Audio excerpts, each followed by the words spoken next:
The referendum that will define the future of this United Kingdom. Tonight we'll hear from David Cameron, the man who brought us the big vote and who wants us to remain in the European Union. A short time ago, the Prime Minister arrived here at Sky's London headquarters for his first big public examination of the campaign. I'm Kay Burley and I will be helping our live studio audience put their own questions to the PM. And I'm Faisal Islam. I'll be interviewing Mr Cameron in depth, examining why he thinks you should vote to stay. It's all live here on Sky News, on the Sky News mobile app and at skynews.com. Up next, Faisal and the Prime Minister.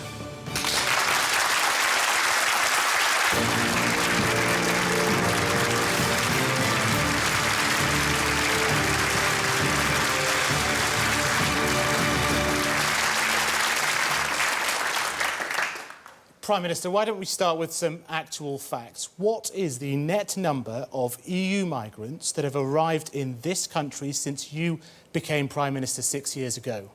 I think the net number is about 600,000 people have left this country to go and work or live in other European Union countries, and about 1.2 million have come to live or to work here. So big numbers moving in each direction. But of course, immigration is a challenge, and it's a particular challenge when our economy has been growing strongly, we've been creating jobs, and people have come to our country to work. But I think the way to meet that challenge mustn't be to leave the single market, harm our economy, hurt jobs, and damage our country. So we've got to find the right ways of dealing with the movement of people, not the wrong ways. So the number net is 667,000. That's 121,000 per year. Now, you know this document, your manifesto, and in it, you promised to reduce annual net migration to the tens of thousands, not the hundreds of thousands. It literally has been hundreds of thousands. How is this promise compatible with staying in the European Union? Well, when I made that ambition for Britain, that we should be seeing net migration come down to under 100,000, at that time, the net migration between people leaving the UK to go and live and work in Europe and people coming from Europe to live and work here was broadly in balance. And so it was about trying to reduce migration from outside the United Kingdom, something where more than half our migration comes from and something we are able to do. But we've obviously been living in quite extraordinary times when the British economy has been growing very strongly. We've created 2 million jobs in our country. There was a time in the last Parliament when we were creating more jobs than the rest of Europe put together. Now, I don't think that will continue forever. The European economies are starting to recover. You see that in France and Germany. Ireland grew by 7% last year. So you're beginning to see that recovery. But I say again, as we tackle this challenge, the worst thing we could do is pull out of the single market, as those who want us to leave suggest, and damage our economy. And I think it is worth stopping for a second to understand why coming out of the single market is so damaging. Because I think that's I just want to focus on migration. Migration is very important in this. And I put it to you again, that you just cannot control... I mean, it's oxymoronic. Some might say lose the oxy to control freedom of movement. You can't control freedom of movement. So why did you make that pledge? Because, as I say, there have been many years where movements, people out of Britain into Europe, out of Europe into Britain, have been broadly in balance. And of course, we have in the single market. You knew this a year ago when you restated this promise. I think it is, and I think it remains. Crisis was there, and you made the promise again, and it's a promise that cannot be fulfilled whilst we remain in the European Union. Well, I don't accept that. I think it remains the right ambition for Britain. Look, how can it be? You seriously think it can be fulfilled whilst we stay in the European Union? How can it be fulfilled? Because there have been years, and there will be again, where people from Britain choose to go and work overseas in other European countries. Hasn't happened in any single year of your premiership? But it happened when I first set out the ambition. Can you seriously see it happening at any period whilst you're still Prime Minister in the next 4 years? I'm not going to put a date on it, but I'll say, Faisal, there are good ways of controlling migration and there are bad ways. A good way is doing what I did in my renegotiation, which of course hasn't come into effect yet and will if we vote to stay in the European Union, which is to say to people, if you come to our country, first of all, you don't claim unemployment benefit. Second of all, after 6 months, if you haven't got a job, you have to leave.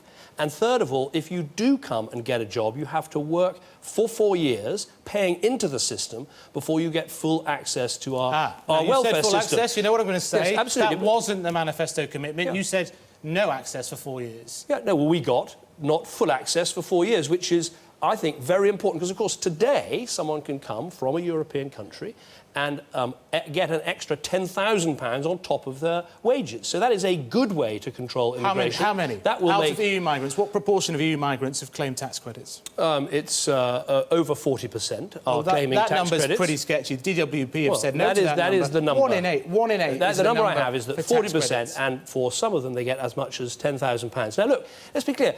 I think we should welcome the fact that people want to come to our country, work hard, make a contribution, pay into our system, but they ought to pay in before they get out. And that's what I've secured through my negotiation. No more something for nothing. And I think that is very powerful and very important. But your deal, if you were serious again about meeting this target, you'd have tried in some way to negotiate, renegotiate freedom of movement. You thought about that for a couple of days, but Angela Merkel said no.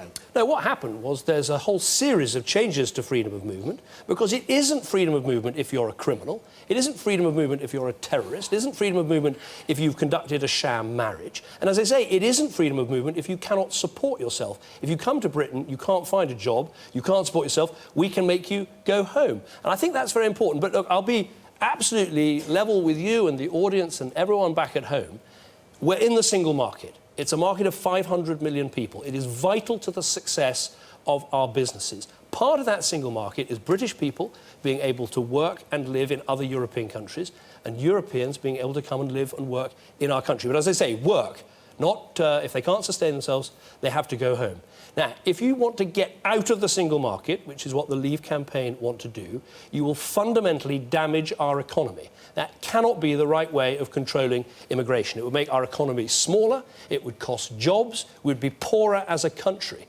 And that would have a real effect on people watching this show. Fewer jobs. We'd see prices go up because the pound would go down. The cost of the weekly shop would go up. Why did you not say that in your manifesto a year ago when you knew you were having this referendum and you made the same claim and we already had the Eurozone crisis? No, you understand there's an important matter of trust and credibility, and this promise was never achievable. No, I don't accept that. What I'm saying is, I said very clearly in the manifesto, Britain benefits from being in a reformed European Union, and we're going to conduct that reform, which we've done, then we're going to hold that referendum. And yes, we do need to do things to control immigration, like restricting in-work welfare, but it would be madness to try to do that by trashing our economy and pulling out of the single market. And I think this is, let's just take an example so people can understand what I mean. If you take our car industry, hugely successful, 150,000 people employed in it. We can sell our cars all over Europe with no taxes, no tariff, and no trouble. If we were outside the single market and we had a deal like, say, America does, which is what the head of the Leave campaign has recommended, that would be a 10% tax on our cars. Now, I think of the car workers at Nissan on that production line, their jobs, their salaries, their livelihoods. If we were to get out of the single market, we'd see fewer jobs in the car industry, we'd see less investment in our country. That would be a self-inflicted wound for Britain. I know you want to talk about the single market. On immigration, though, it strikes me that you failed to hit your target. You failed to get a deal that would allow you to reach that target. And you've also failed really on sovereignty. You talk about the single market. You said, in terms of control over laws, the European Court of Justice in Luxembourg, a necessary part of the single market, is supreme in UK law. Do you accept that? Well, I accept that we have a single market and you have to have a single set of rules for that market. So someone making fan belts in Bolton can sell them to all 28 countries of the European Union rather than having to meet 27 rules. But what I achieved in my negotiation for the first time ever was targets for cutting regulation, targets for cutting bureaucracy. Let's make this a single market with necessary regulation, not unnecessary regulation. But again, the point is this: would we be more sovereign if we left? Would we have more control? Just picture the scene. We're out of the single market, out of the European Union. You're a car manufacturer. You want to sell your cars into Europe. You've still got to meet all the specifications, all the rules of the single market. The only difference is you're no longer round the table writing the rules. We'd still so have how does that make us? We'd still have a car industry. But it doesn't make the crucial thing, Faisal, it doesn't make you more sovereign. Because suddenly what you've done is you've given up the ability to help make the rules that govern the market, which takes almost half of the goods and services that we sell. Well, that isn't more power, that's less power. Let's take an example. Last year, in your manifesto, again, you promised a VAT lock. In your Queen's speech, you got Her Majesty to say that there will be to ensure that there are no rises in VAT rates for the next 5 years. But 8 days later, this court in Luxembourg, the European Court of Justice, told you that it was not allowed, that you had to raise the VAT on solar panels and on wind turbines. How can you accept that interference with VAT rules? Well, the main rate of VAT is within our control. We've said in our manifesto we're not going to increase it, and we're not going to increase it. The European Court... VAT is going up on solar panels. Well, that's what the European Court said. What we said in our manifesto is about the main rate of VAT and the lower rates of VAT. We are not changing them. The European Court, from time to time, does make judgments about individual projects because there's a single set of rules in Europe governing some of these things. But our promise on VAT absolutely stands good, as does our promise on income tax. We said we wouldn't increase the rates, and we haven't, as does our pledge on other taxes. This was a Cypriot, a Portuguese, a Spanish and a Bulgarian judge overruling the sense of one of your promises in a Queen's speech to decide a British VAT rate. I don't accept that. In our manifesto, we talked about the principal rates of VAT, and we haven't moved those. But if you're saying, Faisal, you have a court in Europe that sets rules for a single market, yes, you do. And if you didn't have a set of rules, you wouldn't have a single market. And if we didn't have a single market, it's 500 million people. It's the biggest market in the world. It's something Britain worked incredibly hard to create. And it makes us, effectively, part of the biggest economy in the world. So when we go and negotiate a trade deal with China, we're bigger than them. But we can get a better deal. That's the deal you've done. You get access to the market, but this court is supreme over UK law. There's a set of rules for the single market. Well, it's the single market. They've been opining on headscarves. They've been opining on deportation of foreign criminals. If you're saying... They've been talking about child benefits. If you're saying, are there frustrations with the European Union? Is it imperfect? Do I find it frustrating as someone who's sceptical about these grand schemes of visions? Yes, of course there are frustrations. That's what my negotiation was designed to address. And you didn't succeed. And we did address... No, we addressed lots of those things. Not all of it. We did. We got Britain... Portuguese and Bulgarian judge speaking in French. French is a beautiful language, but what is the accountability for a voter, for someone in the audience, to tell the European Court of Justice, I don't want you talking about headscarves in Britain or the VAT rate on solar panels? No, we got targets How do I fire this person? Well, you fire them through the Council of Ministers, which is the responsible body on which I sit. So, look, Faisal, this is very important because, you know, if you're saying there are frustrations, of course there are. I'm not saying frustrations. I'm saying we are not sovereign in this regard. No, that's what I'm saying. Yeah, but we're not having a referendum on, you know, do we approve of every decision of the European Court? We're having a referendum on should we stay in this organisation, which is good for our economy, that strengthens Britain's role in the world, or should we leave? I'm not sitting here for 1 minute saying this organisation is perfect. If I'd thought that, I wouldn't have done a renegotiation that got us out of ever closer union, that set targets for burden reduction, that safeguarded the pound, that said we'd never have to bail out Eurozone countries, that stopped discrimination against our currency, and said that we could make sure people had to work here before they got full access to our welfare system. Those were all dealing with frustrations that we have about the European Union. So you mentioned the Council of Ministers. Which nation has been most overruled in the Council of Ministers since you became Prime Minister? This is a totally phony statistic, which you're about to deliver, because I've read about this one. 12%. And the truth, I tell you why it's a phony. Let me tell you exactly why it is a phony statistic.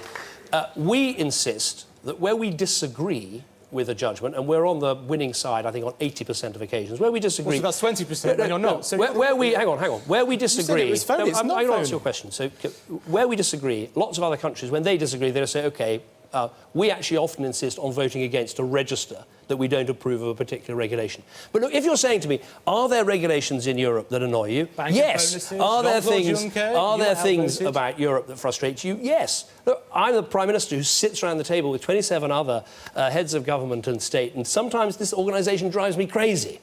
But do I sit there and think Britain would be better off if we left? You know, are we quitters? Do we think we quit the European Union, we quit the single market, and that somehow we would be better off? Absolutely not. I'll tell you what it would be like.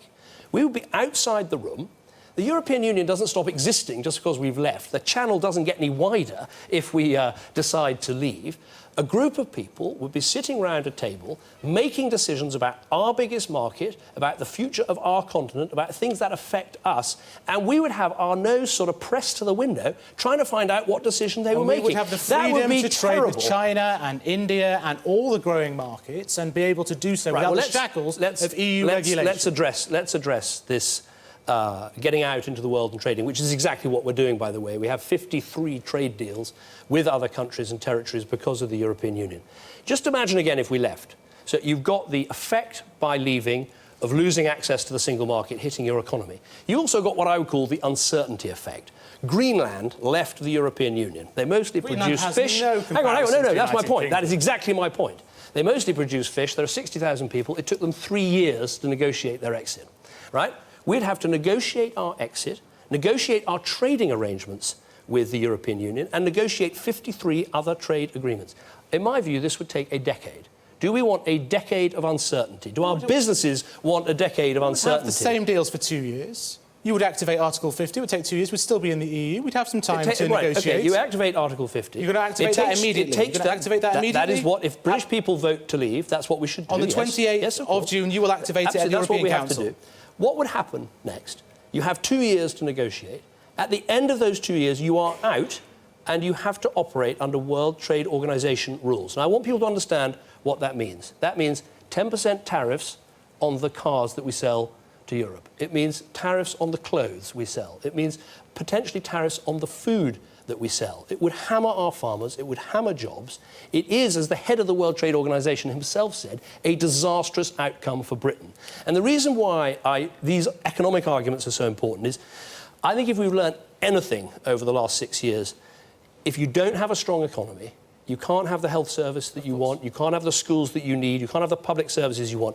And this would be an act of economic self-harm of the United Kingdom doing it to ourselves. We will still trade, and in your analyses, you have assumed the absolute worst possible scenarios. No, I haven't. And you know that many of these things, like the Treasury Select Committee has said that you, the government, has misrepresented this £4,300 claim about families. Will you withdraw it? I think you're wrong about that. The worst outcome is the one we were just discussing, where you go to World Trade Organization rules and you pay these tariffs. Well, that's £6,000. The one that we were putting in that document was the best trade deal that the European Union has done so far with another country, which was with Canada, right? It took 7 years to negotiate, and it still isn't complete. Now, Canada is 3,000 miles from the European Union. We are 20 miles from the European continent. We need a trade deal very badly, and we don't need a Canada trade deal. It doesn't cover... Yeah, but we'll inherit many of the same deals. You're sounding a bit like the Brexit campaign, who just say, look, it's all going to be fine. I need to put these questions to you, Prime Minister. But no, you have a number that your Treasury has claimed, that the Treasury Select Committee has said, and I'm going to quote this now, to persist with this claim would be to misrepresent the Treasury's own work. This is really important, because the way that you personally have framed the 4,300 claim means that many people on average household income of 45,000 think they're going to lose £4,000.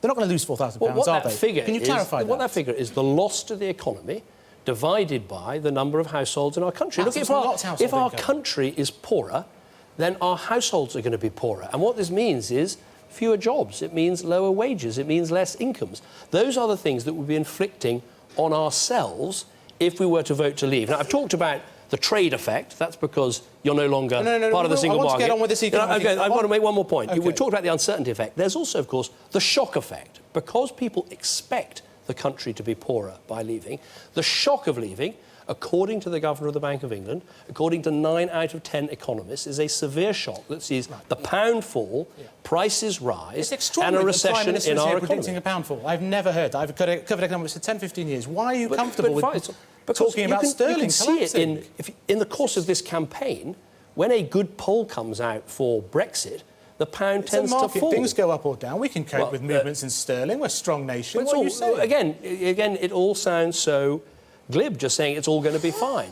If the pound falls, as economists forecast it would, that means the prices that we pay in our shops will be higher. It's fallen this amount before, and we've stood we've stood up as a nation and coped with it. But prices will be higher for people to pay in their weekly shop. That's what, that is the point. There's a shock effect. There's an uncertainty Well, the shock effect is and there's a trade effect. on the British public, on grannies. You were saying a vote to leave would threaten dignity in retirement. Even Jeremy Corbyn, who's on your side, is criticising myth-making and prophecies of doom.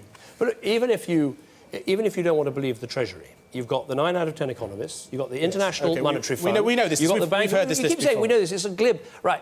It'd be interesting if it was 1 or 2 organisations were worried about leaving, but the fact is every international organisation with any standing let's move all on. say the same thing about the economic... Your scaremongering does not stop at the economy, does it? What comes first, World War III or the global Brexit recession?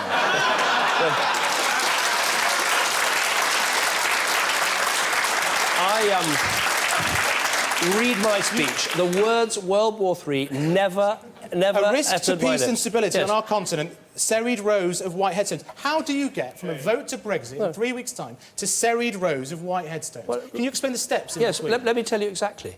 Right, on our continent, in the last century, twice we had an enormous bloodbath between our nations. Europe's... Hang on, in the past. Again, can we be so confident that we've solved all of Europe's problems and all of Europe's tensions? I can be confident we're not going to invade France and France is not going to invade us. Again, you're being completely glib about it, right? Look, I sit round the European Council table. It can be immensely frustrating, but when you're there, you never forget that 70 years ago, these countries were fighting each other. I don't think we should take that for granted. Now, frankly, NATO has done the most to keep the peace in Europe, but the European Union has been a way of getting countries that used to fight each other to talk to each other. Well, perhaps and I don't think... No, but I think you are being incredibly glib about this. I think... Does Europe help to create dialogue You've made in extraordinary Europe? claims. Yes, I'm it not being does. glib. You've No, I made didn't. extraordinary claims. Perhaps you're the one that should be you fighting read the about bit of your the speech. disastrous party management. Find me the bit of the speech that mentions World War III. You said... You won't find it. Come on. You said serried rows of white headstones. Well, there are serried rows of white let's move headstones on. in Europe because twice in a century Europe went to war. And on both occasions, Britain had to go and be part of that conflict, and we paid a very, very heavy price. I've heard you this evening, and let me make a suggestion, that you failed to hit that migration target. You failed to get a deal that would allow you to meet this migration target. You failed to, in your party management too. So you've reached for a classic Cameron fear campaign. It worked in the Scottish referendum. It worked in the general election campaign when you used the Scots to scare the English. And you're trying it again, but this time it's not working. I just don't accept that because it's not simply what I'm saying, right? You've got the Governor of the Bank of England, someone who came from Canada to do this very important job, who's impeccable independence, and has said he is very concerned about the economic consequences of Brexit. You've got the International Monetary Fund. Their job is to tell prime ministers about risks to their economy. You've got the Institute for Fiscal... They often get that wrong. Of course, of course. Look, individuals... You are worried about losing, aren't you? No. I'm delighted we're holding this referendum. It was a promise I made. It's a promise I'm proud to keep. I will carry out the instructions of the British people. But, frankly, I think the job of the Prime Minister is to warn about potential dangers, as well as to talk, as I hope we will when we do questions with the audience tonight, about the upsides and the opportunities that there are by being a member of this organisation. But if I didn't listen, frankly, to the IMF, to the OECD, to the Trade Union Congress, to the CBI, to the Governor of the Bank of England, if I didn't listen to any of these people, I would not be doing my job and I would not be serving this country that I'm so proud to lead. More acronym. Thank you very much, Prime Minister. Thank you. Thank you, Faisal. The Prime Minister faces questions from our live studio audience in just a moment. Stay tuned.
always put public safety first. So how- I do not apologise for that.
Well, the Prime Minister has been interviewed by Faisal Islam, and now it's the turn of our studio audience to put their questions to him.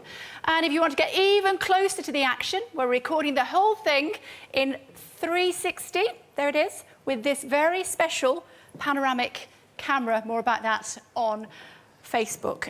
So do check that out. Are you ready, Prime Minister? Here we go. Jacqueline Smith to start with. Jacqueline, you have a question for us, and you're retired. I am, thank you, Kay. Good evening, Mr Cameron. Good evening, when I was 20, I voted to join the common market, but now I really regret that because it's not something I actually voted for. So if the UK wasn't in the EU, would you apply to join now, and why? I would, Jacqueline, I totally understand where you come from, that thinking it's changed a lot from a common market. It has changed, and that's one of the reasons I think it's right to hold this referendum. But to answer you very directly, if I was offered the terms that Britain has, I would accept them, because our membership is very different from anybody else's. We have a special status in this organisation. I would argue we have the best of both worlds. We're in that single market I've been talking about, 500 million people, vital for our business and jobs, but we're not in the euro. We've kept our own currency, and we can keep it for as long as we like. We're not in the Schengen no-border zone. We've maintained our border controls. We can stop people at our borders and question them. And yet we have the right to live and to work and travel all the way around Europe without visas or work permits or anything else. Also, in my renegotiation, I got us out of that clause that none of us have ever really liked, saying we want to have an ever closer union. So I've enhanced our special status with real protections for Britain in the bits we want to be in, principally the single market, but out of the bits we don't like the Eurozone and the no-border zone. So on that basis, yes, if I was offered the terms of another country, well, that'd be a different matter. But Britain's terms are right for Britain, and I think we should stay in. So just to clarify, Prime Minister, you would want to join if we weren't members already? I would join on British terms, our special status in the single market. I keep going on about the single market, but it is so important. We are a trading nation. We need our goods and services to be able to be sold in that market of 500 million people. And if we leave, if we walk away, we'll get less good terms. That means we would have fewer jobs. Okay, we'd have a smaller economy. Just to that would clarify, Prime affect Minister. everyone watching this programme. OK, just to clarify, Prime people at Minister, home if too. we were to join, we would have to join the euro. You'd be happy to do that? No, of course not. I'd never want us to join the euro. To join the euro. No, I answer the question very directly. If we were offered British terms, what we have now, with my renegotiation, the special status we have now, I would join. I would never have Britain join the euro. I've never believed in us joining the euro. We're the 5th biggest economy in the world. We should keep our own currency, the pound. And again, in my renegotiation, I managed to secure for us the fact that we can keep our currency as long as we like. We can never be asked to bail out Eurozone countries. And crucially, they cannot discriminate against the pound, against our currency. And I'll tell you just very briefly why this matters so much. 7% of our economy is financial services. 2/3 of those jobs outside London. It's really important for us that we can do euro business, dollar business, every sort of business in all our financial institutions. Inside the Eurozone, they can't stop us doing that. If we were outside the EU, then they might easily say, well, all the Eurozone business now has to happen in a Eurozone country. We'd be discriminated against. Out of the single market... What if Labour joined the Euro? What? What if Labour joined the Euro? Well, that would be, I think it would be a terrible mistake, and I don't think there's any prospect of... OK. Well, OK. I think we can't... You would be able to stop it, sir, and I'll tell you why. No, you would. Hold on. Under what I passed when I first became Prime Minister back in 2010, we have a referendum lock. Any powers passed from Britain to Brussels have to be put to a referendum of the British people. So Labour could not join, or no other government could join the euro without asking the British people in a referendum. And this goes to a very important point, because you'll hear people say, what are the risks of staying? I don't think they are big risks of staying, because you can't transfer further powers from Britain to Brussels without asking the British people first in a referendum because of a law that we passed. So I say, stay in for the trade, for the jobs, for the livelihoods of the British people, everyone watching at home tonight, but stay in with Britain's special status. OK, let's... Too poor to trade. No, the ladies here saying that amongst the countries in the EU... This is... Look, I accept some of the countries... You're absolutely right. Hang on. OK, what we're going to do, guys, is we're probably going to come back to some of that a little bit later on. Yes, you can, Can I just of answer course. that one question? Because, look, you're absolutely right. Some countries in Europe are having a difficult time, and some of that is because of the euro, and I don't support the euro. I'd never have Britain join the euro. But let's be frank about this thing that we're a member of, the single market. It is the biggest single market in the world. It is bigger than the Chinese economy. It's bigger than the American economy. It enables us to drive trade deals that are good for British business. And in the end, that's what we should be thinking about. How do we get jobs? How do we get growth? How do we make sure our young people have real opportunities in our country? And leaving the single market would be an act of economic self-harm for Britain, and we absolutely shouldn't do it. OK, we are going to have to move on. Can I just say, if you do want to ask a question, please put your hands up, because we won't be able to hear you otherwise. Let's bring in Soraya Azui, just at the back there. And Soraya is just finished English Lit degree at Southampton and applied to do a Masters. Good for you, Soraya. That's right. Hey there. I come from a family of Islamic Moroccan migrants, and because of that, we have the advantage of seeing news coverage in terms of politics and economy from both the Western media and the Middle Eastern media. And I do want to point out that I've strongly been wanting to vote into the EU. But to be honest, the entire campaign has been a complete shamble for it. I've seen nothing but scaremongering. I've seen no valid facts at all. I've seen no pros and cons. Right. Everything that I've seen has just made voting into the EU look worse. And what I also find interesting is that we haven't even addressed the fact that Turkey are becoming become an ever-close union with the EU when they are under such heavy accusation by the entire Middle East for funding ISIS. How can you reassure us of staying in the EU and saying that there are no risks when there are clear risks? Especially when it comes to ISIS, especially when you have turned away so many refugees at the fear of having them be extremists. And you're willing to work with the Turkish government that had a brawl in their parliament Soraya, we've got it. Soraya, we've got it. Soraya, let me take two issues you raised there. Quite right, too. One is the positive case for staying. I think there is a very positive case. I think we'll be better off as a country with more jobs. I think we'll keep our country moving forward. I think we'll be stronger as a country. We'll get things done in the world, whether it's tackling climate change or, indeed, standing up to Islamist terrorism, which we face around the world.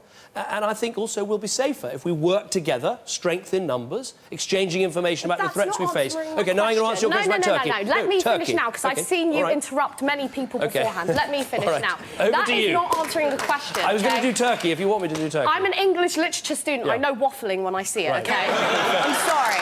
But you have not answered my question. How can you reassure the people who do want to vote out, because I have many friends who want to vote out, that we are safe from extremism when we are willing to work with a government like Turkey, who want to be part of the EU, when, like I said, they are under heavy accusation. Which coincidentally is like Saudi Arabia, who we sell military arms to. Soraya, we're going to run out of time. I'll be really quick on Turkey. There is no prospect of Turkey joining the EU in decades. They applied in 1987. They have to complete 35 chapters. One has been completed so far. At this rate, they'll join in the year 3000. Now, there are lots of reasons to vote one way or vote the other way. Turkey's not going to join the EU. anytime soon. Every country, every parliament has a veto. So I think there are lots of things to worry about in this referendum campaign. I absolutely think that is not a prospect. It's not going to happen. Should we work with Turkey? Nonetheless, because it's a neighbour country and because we need to do what we can to secure Europe's borders and deal with the refugee problem and the rest, yes, I think we should work with Turkey, but that's not the same as Turkey is going to be a member of the European Union anytime soon. It's You're not. clearly in it for OK, the long run, so... OK, thanks very much. Soraya, I'm so sorry, we're going to have to move on because otherwise we're not going to be able to get other people in. Alison Hyde Chadwick at the front there. Alice. Hi, good evening, Prime Minister. Good evening, Alison. As a former mental health nurse who's now retired from the NHS, I'm very aware of the continued pressures on our public sector services. I think we're struggling. I think we're sinking. How do we deal with the increased demands on our public services, given the never-ending, it feels like, seemingly never-ending stream of people arriving from Europe? Well, what we have to do is keep investing in our public services and investing in our NHS. But look, I would say the most important thing here is the worst thing we could do for our NHS is to wreck our economy by taking ourselves out of the single market. That would be very bad for our economy, and that is the view of the head of the Royal College of Midwives. The Royal College of Surgeons have come out today very clearly and said we'd be better off in because it gives us a stronger economy to fund the NHS. The head of the NHS, Simon Stevens, has made the same point, so is the previous head of the NHS. So I would make that argument. I'd also say it is worth remembering in this debate about movement of people and migration, there are 50,000 European nationals, French and Germans and others, working in our NHS as doctors and nurses and care assistants and others, and they do a very important job. So I think if we care about our NHS, and I do, we need a strong economy, and that means staying in. You need to fund it. You need to fund it. Of course, look, I look. Stop the cuts. It's struggling. The NHS is in crisis. You've made a right mess of it. It's time that you and your government went. Right, well... Prime Minister... Obviously, you know, we can have an argument about whether we're putting enough money into the NHS or whether we're not. But I think where we might be able to agree is that we're never going to have more money to put into the NHS if we shrink our economy by leaving Europe and leaving the single market. That's the view that not just I take, but I think Jeremy Corbyn would say the same thing. We have an alliance, as it were, on this issue of Europe. It's quite an interesting, broad coalition of people who think we should stay. It includes the Conservative government, the Green Party, the Liberal Democrats, the Trade Union Council. Okay. I don't think you'd call the Green Party the establishment, to be fair. I'm not sure you call Jeremy Corbyn the establishment, to be altogether fair to him. But look, everyone has to make up their own mind. All I'm saying is a lot of different people with different interests have come together to say whatever our differences on other subjects, this is a massive issue for our country, for our children, for our grandchildren, and so we should think very carefully before leaving something that's so important for our economy and our security. Let's bring in Sam Trusk, should we? Sam is an aircraft engineer from South Wales. Sam, you've got a question for the Prime Minister. Good evening, Prime Minister. Hi, Sam. As Kay said, I'm an aircraft engineer from South Wales. These past few months have been very worrying for the area due to the uncertain future of the largest Tata Steel facility in the whole of the UK. How do you believe the UK industries would be better protected if we remained within the European Union? Well, if you say specifically on our steel industry, I'd say we're better off if we stay, because one of the things we need to do is make sure that when China dumps cheap steel driven from overcapacity onto the European market, we take action across Europe, across all 28 countries, all 500 million people, to make sure that dumping doesn't take place. And when we've acted recently, we've actually seen imports of particular types of steel fall by 95, 98, even 99%. Now, if we were outside the European Union, we might find that actually we face some of those tariffs and some of those problems ourselves. So I think when it comes to supporting our industries, I think we are actually better working together. We have that power of a bloc of 500 million people. But I'd also say, if we take something like the aircraft industry that you're involved in, you know, Airbus this week, you know, proud British manufacturer. We make the wings and the landing gear of these brilliant planes. They couldn't be clearer. They want us to be in the single market for those jobs, for that investment, for that prosperity for our country. And I think, you know, when we look at manufacturing, the head economist backing the Leave campaign has said that it would wipe out manufacturing were we to leave. I don't want that for our country. These are well-paid jobs, and that's why On this issue, the TUC, Francis O'Grady, and the Conservative Prime Minister are, as one, stay in if we care about manufacturing, because that's the way we're going to support manufacturing jobs and manufacturing exports. OK, let's bring in Denise Simpson, should we? Denise is self-employed from Essex, and I think she's quite angry, aren't you, Denise? Yes, I am. Hello, Denise. Prime Minister. You said that Sadiq Khan wasn't to be trusted a few weeks ago, and then a couple of weeks later you appear on a platform with him. Isn't that an example of your hypocrisy and scaremongering over the course of this campaign?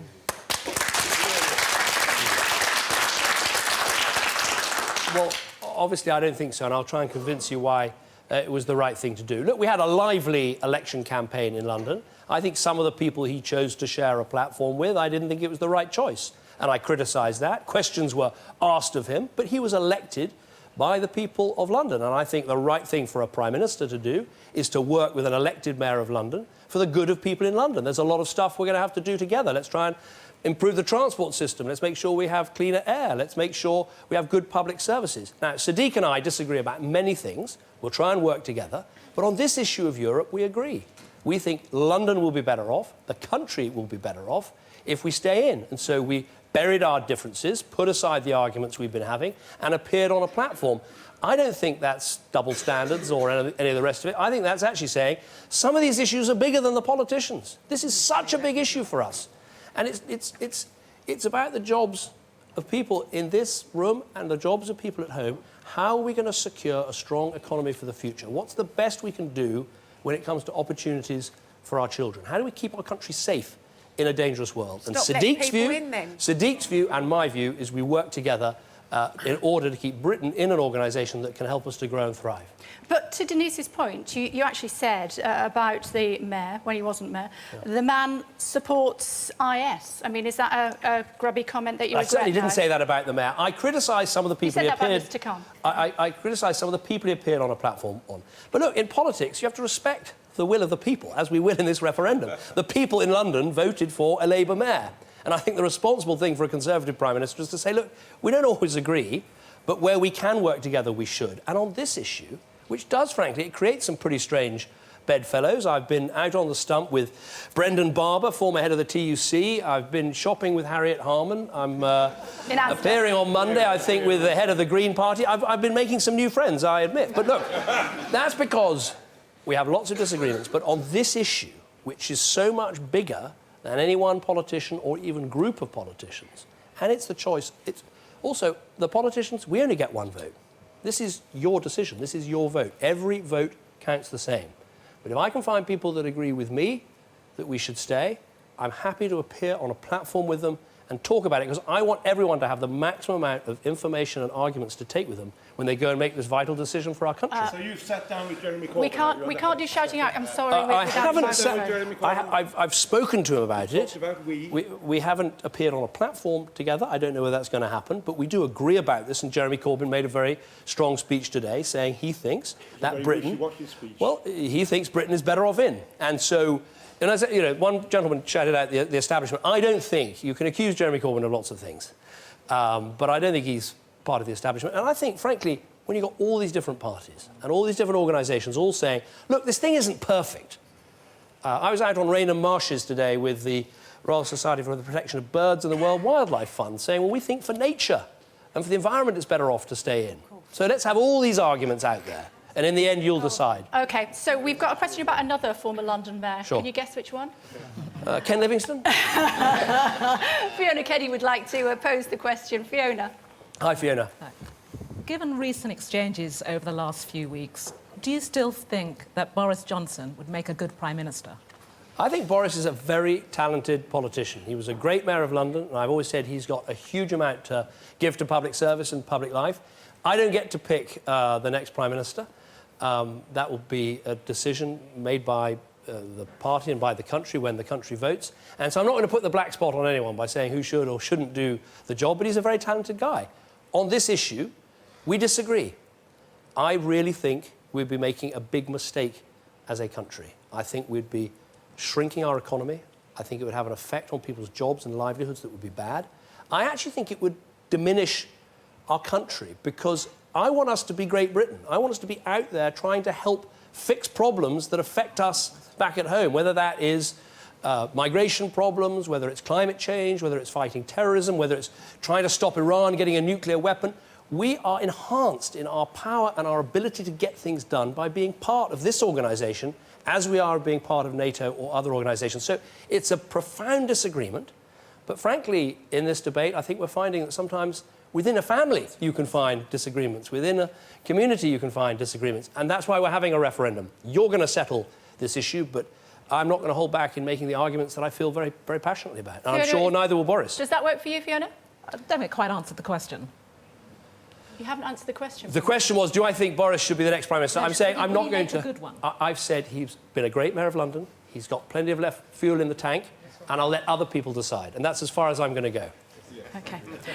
James Dexter set up an electronics business after being made redundant 12 years ago. James, hopefully it's going well. What's your question for the Prime Minister? The question is, do you regret the personal damage that your scaremongering campaign has done to your reputation and legacy? Personal damage. Well, James, with respect, I just don't agree. I think there's a very positive case for staying in a reformed European Union.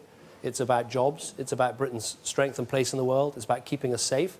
But I do think there are real risks from leaving. And I don't want to wake up on June the 24th... Scaremongering, well, Mr. I don't accept it's scaremongering, sir. I am genuinely worried about Britain leaving the single market. I gave you the example of the car factory. And, you know, we've got 150,000 people making cars in our country. It's grown by 60% over recent years. Why would we want to cut ourselves off from the single market? Let's take financial services. It's a really important part of our economy. Because we're in the single market, if you establish a company in Britain, you can sell to all other 27 countries. If we leave, almost by definition, some of those jobs and some of those companies have to go to another European Union country. That is going to cost us jobs. That is going to mean fewer people taking home a wage, but fewer people being able to... that we're manufacturing, why wouldn't they just buy them? Why would they need to be in a political union in order to buy something they wanted to buy? You have to have a trade deal. But we don't have a trade deal with America. We use eBay, we use Amazon. We don't have a trade deal with... Right, OK, let's take America. You're absolutely right. We don't have a trade deal with America, right? When the French banned our beef because of the beef on the bone issue, we took them to court in Europe, we got the ban lifted and we sell our beef into Europe. Do you know how much beef we sell into America today? Our brilliant farmers, some of the cleanest, best meat produced anywhere in the world. We sell no beef to America. We sell no lamb to America. Trade deals are really important to make sure that our farmers, our manufacturers, our technicians, our scientists have jobs, have livelihoods. Well, why don't we sell beef or lamb to America? Because they won't take it, because they're still maintaining the ban, because of what happened 20 years ago, and their farmers, this is a really crucial point, sir, their farmers are lobbying Congress and saying, don't lift the ban because it's bad for us. And here's my fear, right? This is not scaremongering, it's a genuine point. Here's my fear. We leave the single market. We say we're going to do a trade deal with Europe like Canada has. 7 years it took and still not completed. What are European companies going to do during that time? Sell us goods. Well, they'll sell us goods. Why wouldn't they sell us BMWs and Mercedes-Benz? Let me just make this point. If our car manufacturers are not going to have that privileged access to the single market, while we're negotiating the deal, surely the Renaults and the Citroens and the Peugeots and the BMWs are going to be arguing with their governments, well, don't give the British the access that they used to have when they were in the organisation and paying some of the bills. Don't give them a better deal than we have ourselves. So, to me, this is not about scaring anybody. I am genuinely worried about what would happen if we leave. We are one of their largest markets.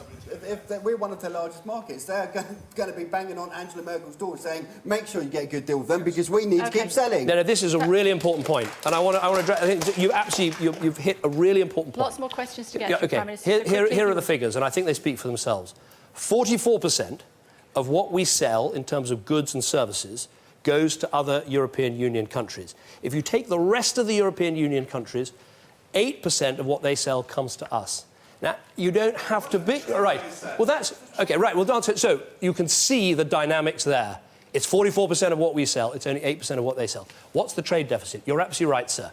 We have a trade deficit when it comes to goods. We buy more of theirs than they buy of ours. When it comes to services, and remember, services are 80% of our economy, we have a massive surplus. So my fear would be if we leave the single market and we don't have that deal and we start a Canada-style process, 7 years of uncertainty, we end up with a situation where, yes, we get some free trade in goods, but we don't get the free trade in services. Canada's not getting the free trade in services, and they've got the best deal that Europe's ever done. Now, this isn't good enough for Britain. I want the best for Britain. OK, we are the fifth largest economy in the world. We are, and we're going to have to bring in lots of other people, if you don't mind, Prime Minister. Absolutely. We do need I'll come back to the lady here. Sure. Thank you. Victoria Crawford wants to make her point about her children, particularly in the housing market. Victoria, what's your question? Hello, Mr Cameron. Hi, Victoria. My children and myself are planning to leave London because we've been priced out of the housing market. Also, my kids can't find entry-level jobs, partly because migrants with more experience are coming in and taking entry-level jobs. I'm making an emphasis on entry-level. Yeah. What would you say to my children? Their names are Jessica and Ewan, and they're watching. What would you do to encourage them to stay in the EU? Well, I'd say to Jessica and Ewan that I think there'll be greater opportunities for jobs and actually for building houses if we stay in, because we'll have a fundamentally stronger economy. Because if we stay in the single market with all the opportunities that gives us, we can go on, as we are at the moment, the economy growing, creating jobs, creating opportunities, and if we leave, I fear we'll put those at risk. But I totally accept we need to do more as a country to make sure we improve our education system, to make sure we go on training apprentices. We did 2 million in the last Parliament. We're trying to do 3 million in this Parliament. And we enable people to go on to university if they want to, so that we create the educated and trained workforce that can do the jobs that our economy is creating. Because that is actually, we didn't discuss that earlier, that is the flip side of immigration control, making sure that we can do the jobs our economy is creating. Now, if we leave, I would worry for their opportunities, because if we don't have any at the moment, to be fair. My daughter wants to train to be a paediatric nurse. She cannot now commit to a university degree because, she now has to pay she has to pay tuition fees, but also you're about to abolish the bursary, so she can't even do that without me supporting her. And I'm a single parent, I'm a mental health worker. I'm not a qualified mental health worker, so I don't earn that much money.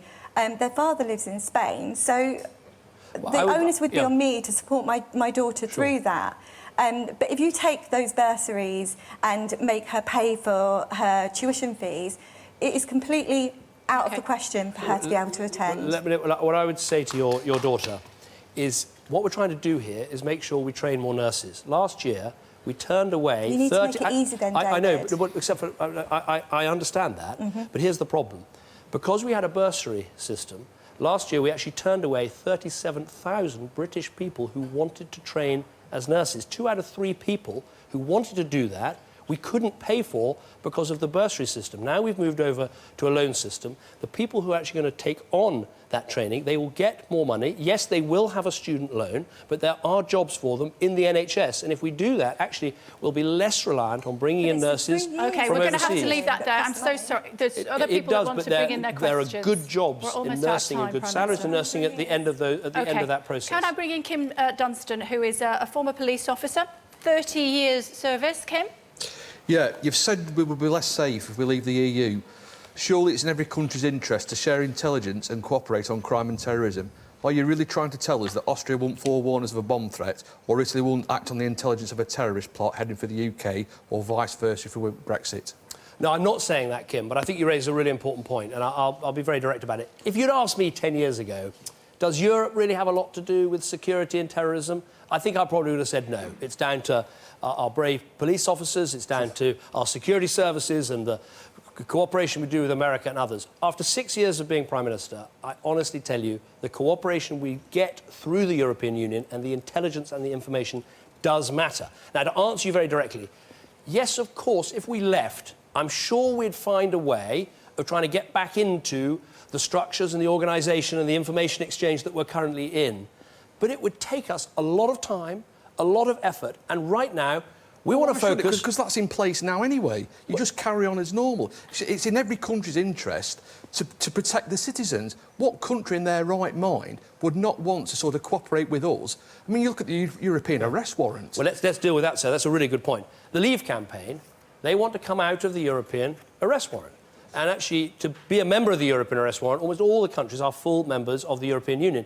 And just in case, the European arrest warrant has brought 1,100 rapists, murderers and other serious criminals back to Britain. And here's one example which is directly about public safety. We all remember the terrible bombs in London in July 2005.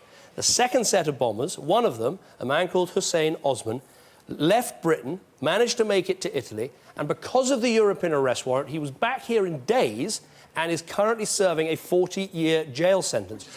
Yes, but before we had the European arrest warrant, sir, this could take years, sometimes decades, and you'll remember it, trying to get people back from the Costa del Crime and elsewhere. Some of them stayed there for years and years and years because the extradition treaties didn't work.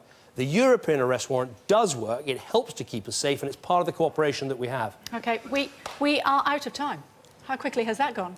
It has absolutely flown by. Look, can I thank you all for coming and the questions tonight? I would just say to everybody that as we go home, we wake up in the morning, we look our children and our grandchildren in the eye and we think who we're responsible for through our pay packet, let us not roll a dice on their future. Britain doesn't succeed when we quit. We succeed when we get stuck in, we work to improve these organisations and we safeguard the prosperity and the security of our great country. To me, that's what it's all about. But thank you very much. Thank you very much. Thank you. Thanks for coming. Thanks very much. Well, that's the end of our Q&A session. The Prime Minister telling me that he felt that Europe was the future and saying that he wants to remain in, and just telling the audience that he doesn't want to roll a dice on membership, but it's only half time. Yeah, absolutely. Tomorrow night, it's the turn of the Leave campaign to make their case. Michael Gove will be here and subject to the same examination as the Prime Minister. That's in or out. Michael Gove, live tomorrow evening at 8 o'clock. Don't miss it.